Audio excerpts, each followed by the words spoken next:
बिहार की राजधानी पटना, इससे सटा एक शहर है दानापुर। इस इलाके का एक वीडियो इस वक्त काफी वायरल हो रहा है। लोग आपस में जोरदार बहस करते हुए दिख रहे हैं। काली शर्ट पहने एक व्यक्ति 2-3 लोगों से धक्का मुक्की करते हुए भी दिख रहा है। छानबीन करने पर पता चला कि ये वीडियो 16 मई का है। घटना दानापुर रेलवे स्टेशन के सामने की है। जो व्यक्ति काली शर्ट में दिख रहा है वो पटना के डीटीओ हैं, नाम अजय कुमार ठाकुर है। वो गुस्से से जिन 2 लोगों को धक्का देते हुए और मारते हुए दिख रहे हैं, उनमें से एक civil defence volunteer Vinod Paswan है और दूसरे राजस्व अधिकारी विवेक कुमार है। अब इस झड़प का कारण आखिर क्या था? दानापुर रेलवे स्टेशन पर इस वक्त देश के कई हिस्सों से श्रमिक स्पेशल ट्रेनें आ रही हैं। इन ट्रेनों से मजदूरों के आने के बाद उन्हें खाना खिलाकर बसों के जरिए उनके जिलों तक पहुंचाया जा रहा है। इस काम में राजस्व विभाग के अधिकारी, सिविल डिफेंस के वर्कर और परिवहन विभाग के लोग लगे हुए हैं।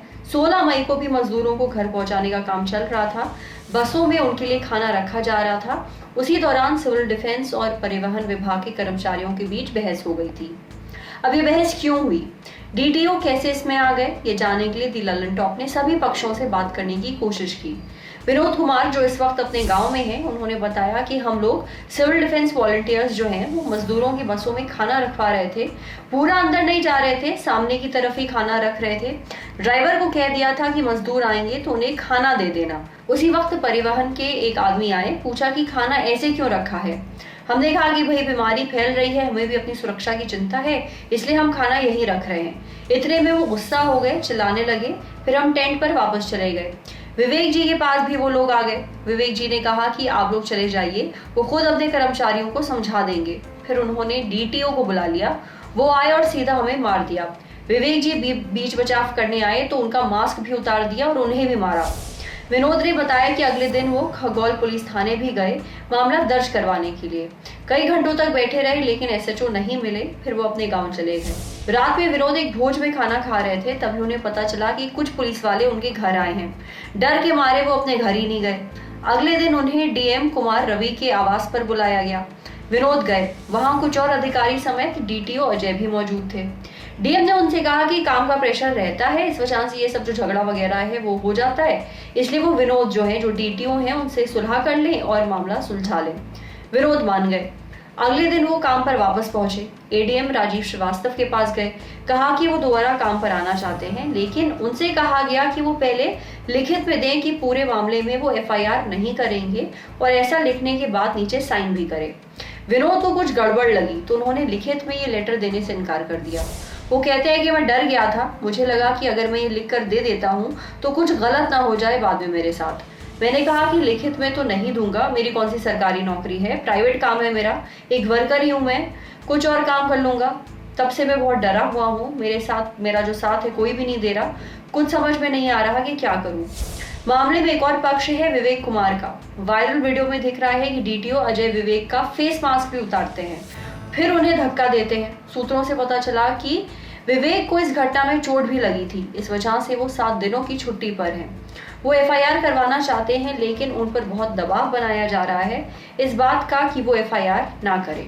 अब बात डीटीओ अजय कुमार की, उनसे भी हमारी बात हुई। वायरल वीडियो पर उन्होंने कहा कि हम लोग तेज धूप में काम कर रहे थे, हजारों यात्रियों को मैनेज करना था, खाने की जिम्मेदारी जिस टीम पर थी वो बस के सामने की तरफ ही खाना रखे दे रहे थे। मेरे स्टाफ ने जब सवाल किया तो वो चिल्लाने लगे, गाली देने लगे। इतने में मेरे स्टाफ के लोग मेरे पास आए और बहस के बारे में बताया। मैं थोड़ी दूरी पर ही था, वहां गया तो दोनों गुटों के बीच बहस चल रही थी। उसे शांत कराने के लिए मैंने कुछ लोगों को धक्का दिया, मारा नहीं, केवल धक्का दिया ताकि वो बहस शांत हो जाए और हर कोई अपना काम करता रहे। फिर मैं वहां से चला आया। इसके अलावा अजय का यह भी कहना है कि केवल वही हिस्सा वायरल हो रहा है जिसमें वो लोगों को धक्का देते हुए दिख रहे हैं। उसके आगे पीछे क्या हुआ किसी को नहीं पता। हालांकि ये भी माना कि उन्हें थोड़ा गुस्सा आ गया था क्योंकि वो बहुत देर से धूप में काम कर रहे थे, बहुत सारे लोगों को बस से भेजना था। इस बीच जब बहस की बात पता चली तो वो थोड़ा गुस्सा हो गए थे। बिहार के कई अधिकारी एक हुए। इस मामले में राज्य के बाकी राजस्व अधिकारी भी कार्रवाई की मांग कर रहे हैं। उन्होंने बिहार के मुख्य सचिव को लेटर लिखा है, मांग की है कि अजय कुमार ठाकुर को गिरफ्तार करके निलंबित कर दिया जाए। हालांकि इस लेटर में यह भी कहा गया है कि अजय घटना के वक्त नशे में थे। लेटर में कहा गया है कि अजय के खिलाफ 48 घंटे के अंदर कार्रवाई हो, अगर नहीं हुई तो अधिकारी हड़ताल पर चले जाएंगे। ये लेटर बिहार के मुख्यमंत्री नीतीश कुमार समेत कई बड़े अधिकारियों को भेजा गया है। अब कुछ कार्रवाई हुई भी है या नहीं? Civil defence DGP Arvind Pandey ने भी घटना का वीडियो फेसबुक पर डाला है, एक पोस्ट भी लिखा है। अजय कुमार ठाकुर के खिलाफ आईपीसी की धारा के तहत एक्शन लेने की मांग की है। दी ललन टॉप ने अरविंद पांडे से भी बात की। उनका कहना है कि उन्होंने एसएसपी उपेंद्र शर्मा को लिखित में जानकारी दे दी है, लेकिन मामले में क्योंकि अभी तक किसी ने एफआईआर नहीं की है, इसलिए कार्रवाई नहीं हो सकी। एसएसपी उपेंद्र शर्मा को हमने कई बार कॉल लगाया, लेकिन उनसे बात नहीं हो सकी। इस पूरे मामले में डीएम कुमार रवि का भी जिक्र विनोद ने किया था। हमने उनसे भी बात की, सवाल किया कि क्या उन्होंने विनोद को अपने घर बुलाकर डीटीओ अजय से सुलह करने को कहा था। जवाब में डीएम ने कहा कि आप पुलिस में हैं क्या, हमसे पूछताछ क्यों कर रहे हैं, किसी ने कोई आवेदन तो दिया नहीं, देगा तो हम करेंगे कार्रवाई। हम बहुत लोगों से मिलते हैं, अभी कुछ नहीं कर सकते, किससे मिले थे किससे नहीं, अगर कोई भी पक्ष कुछ लिखकर दे दे तो कार्रवाई करेंगे। इतना कहकर फोन ही काट दिया। बीच में जिक्र हुआ था एडीएम राजीव श्रीवास्तव का, उन्हें भी हमने कई दफा फोन किया, लेकिन वो हमेशा बिजी ही रहे। इतने लोगों से बातचीत का नतीजा अब क्या निकला? नतीजा देने वाले हम कोई नहीं होते हैं, लेकिन इतना तो समझ में आ गया है कि इस पूरी भसड़ और विवाद में अगर किसी को सबसे ज्यादा नुकसान हुआ है तो वो है विनोद। उनका कहना यह है कि बीच में वो पिस रहे हैं, लॉकडाउन में वैसे भी लोगों के पास काम नहीं है, ले देकर उन्हें एक काम मिला था, इस पूरी झड़प में उनसे वो काम भी छीन लिया गया है।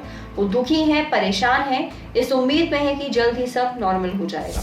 नमस्कार आदाब, मेरा नाम है सरवत, आप देख रहे हैं दी ललन टॉप। ये पूरी स्टोरी हमारे लिए हमारी साथी लालिमा ने लिखी है।